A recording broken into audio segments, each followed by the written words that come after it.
গর্জে উঠেছে বাতকুল্লা, জানান দিচ্ছে মা আসছে।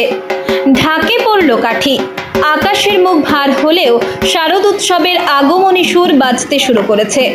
নদিয়ার বাতকুল্লা রেলবাজার ফ্রেন্ডস ক্লাবে এবছর তাদের ৪৭তম বর্ষে পদার্পণ করল। রীতিমতো হিন্দু শাস্ত্র অনুযায়ী পুরোহিত দ্বারা খুঁটি পুজোর মাধ্যমে দুর্গাপুজোর শুভ সূচনা হয়। আজ সকাল থেকে আকাশ মেঘলা থাকলেও উদ্যোক্তাদের উৎসাহে কোনো খামতি ছিল না। মাঠে জমে থাকা জল উপেক্ষা করেই ক্লাব সদস্যরা ঢাকের তালে পুজোর সূচনা করেন। এবছর প্রতিমা, মণ্ডপ ও আলোকসজ্জায় থাকছে বিশেষ চমক। প্রায় ২৫ লক্ষ টাকার বাজেটে পুজোর আয়োজন হচ্ছে।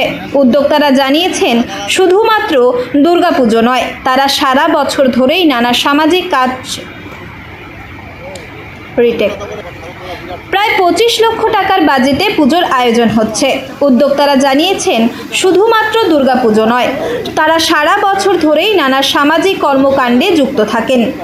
দেখতে দেখতে ৪৬টি বছর অতিক্রম করে বাতকুল্লা ফ্রেন্ডস ক্লাবের দুর্গাপুজো পা দিল ৪৭তম বর্ষে। ঢাকের শব্দে গর্জে উঠেছে বাতকুল্লা, জানিয়ে দিচ্ছে মা আসছেন।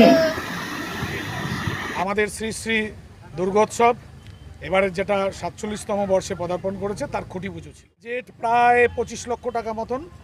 তারপর বিভিন্ন ভাগ আছে, লাইট আছে, প্রতিমা আছে, পূজা মণ্ডপ আছে। এবার পূজা মণ্ডপটি একটি হিন্দু মন্দিরের আদলে তৈরি হচ্ছে, ব্যানারে আমরা ছবিও দিয়ে দিয়েছি তার। এই হচ্ছে পরিস্থিতি। আর বাতকুল্লার ঐতিহ্য ধরে রাখবার ক্ষেত্রে এটা সর্বজনবিদিত। বাতকুল্লার ব্যবসাদার, বাতকুল্লার মানুষ বা পার্শ্ববর্তী অঞ্চলের প্রচুর মানুষ আমাদেরকে সহযোগিতা করেন। আর এই পুজোটাই কিন্তু বাতকুল্লার মুখ বলা যেতে পারে, কারণ ট্রেন পথে যাতায়াতের মানুষ দেখেন এই পূজা মণ্ডপকে। আমরা সকলের শুভেচ্ছা, শুভকামনা এবং আশীর্বাদ নিয়ে এই ৪৭তম বর্ষে পুজোটা করতে চাই।